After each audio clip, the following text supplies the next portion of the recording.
So today we're talking about earaches. So what are some of the signs that we might have in earaches, Stacey? So we have, with our experience, seen that sometimes they will be pulling at their ears and super whiny.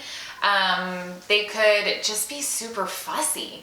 And sometimes, and I would say more often than not, your child at some point has had a runny nose or a cough, and typically, at least with my kids, that always turned into an ear infection. Yeah, definitely the crying, the pulling at the ears, just that overall fussiness when you're like, something is off, something's not right. So, all right, so during an earache, what happens is fluid gets built up in the middle of the ear by the eardrum, and this fluid and pressure in there causes a lot of pain for your baby.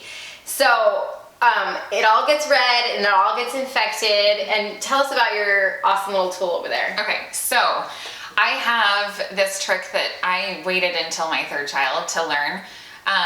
It's an otoscope. So you have like different pieces of it, and I'm not going to explain this thoroughly, but you have different pieces depending on the size of your baby's ear, or if you're doing an adult, technically you could do it to them too. But it's an otoscope, just the same as what you would get at your pediatrician. You put it on there, you clean it, you turn on the light. This was $9 at Walmart. $9. How much is your doctor's visit? Not $9. Mm-hmm. So you need to practice, first of all. You need to be very careful before you stick this in people's ears, and try and practice it.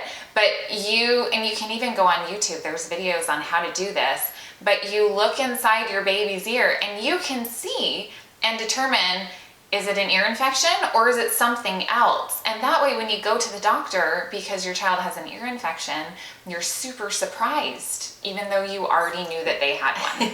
But that saves you from going to the emergency room, going to the doctor, right, and then finding out, oh no, they really don't have an ear infection. Which would be so frustrating. Yeah, because then you just spent a lot of money and time waiting in the waiting room, right? Right. Yeah, so a super handy little tool to be able to determine if your child does in fact have an ear infection. Right. And it would be red, it would be swollen. It would be, yep.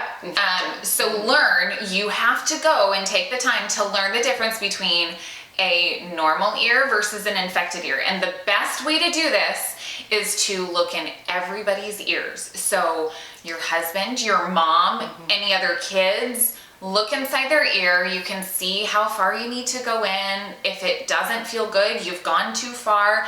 But it becomes very much more simple, but you have to practice. This is not like the first time. Yeah. But yes, you're looking for red, angry ears versus a pretty pearly eardrum.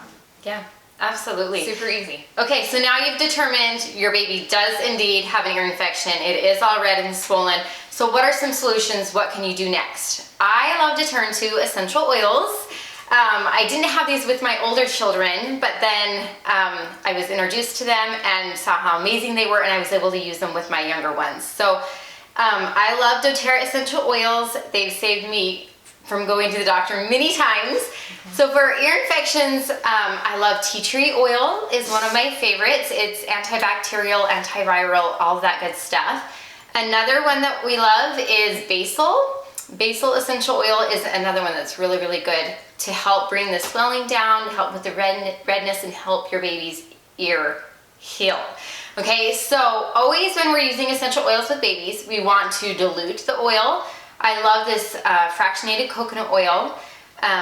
Dilution will make it less intense and less strong so you don't irritate your baby's really sensitive skin. So what I would do is I would just use 1 drop each of tea tree and coconut oil. I'm just going to show you how to do this. So I just put 1 drop of tea tree, 1 drop of coconut oil, and then just rub it in front of your baby's ear and behind your baby's ear. Go clear up to the top up here and go all the way down. So you're gonna massage and get that fluid that's built up in there, that pressure to drain and release. And that relieves the pressure, the pain, and it helps your body to heal. So that's what I would do with the tea tree, and then I would turn right around and do that again with the basil. So those are my 2 favorites. The other one that I really, really love is it's a roller bottle, so it's already diluted and it's already made and handy and ready to go. And this is called Rescuer.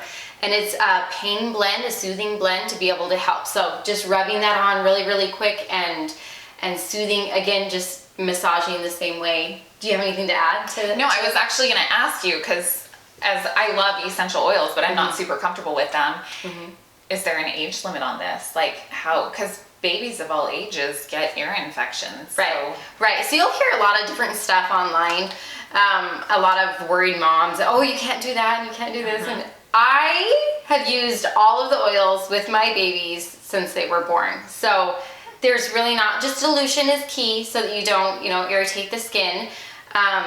But yeah, super valuable. I mean, obviously a brand new newborn shouldn't have an ear infection, right?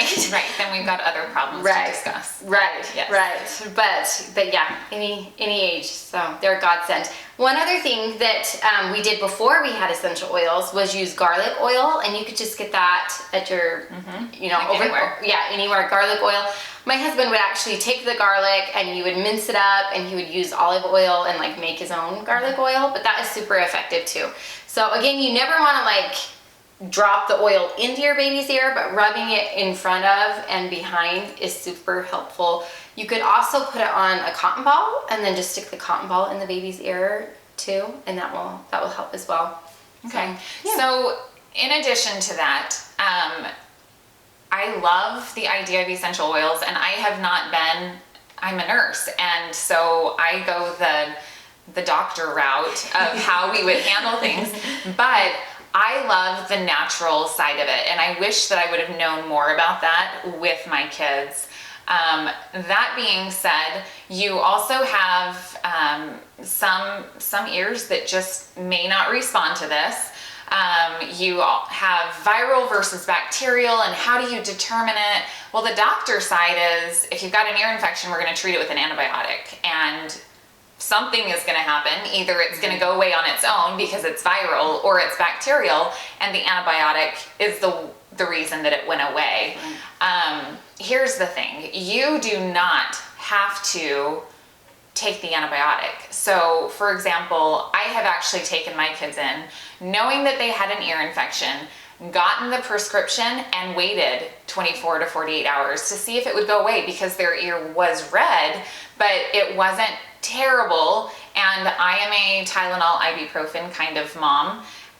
So using those two medications in order to get them through to see if it'll go away on its own. And because sometimes it really will. It will just go away, especially if it's viral. The antibiotics aren't going to do anything for a viral ear infection. They are for a bacterial ear infection. But ibuprofen and Tylenol are fantastic.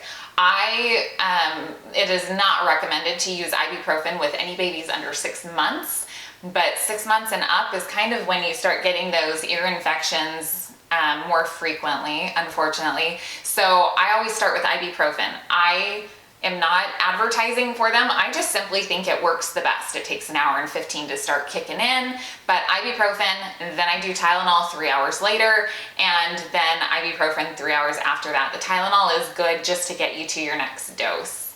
Yeah, for sure. And one thing that we haven't mentioned is rest.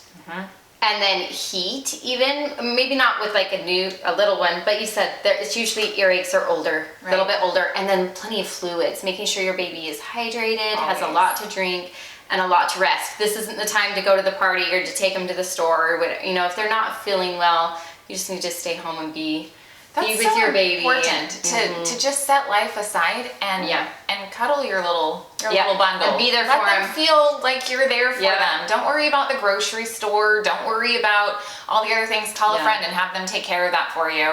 Your baby needs you. It's okay to take time to just cuddle them for a little bit. Yeah. So how do we know when to go to the doctor?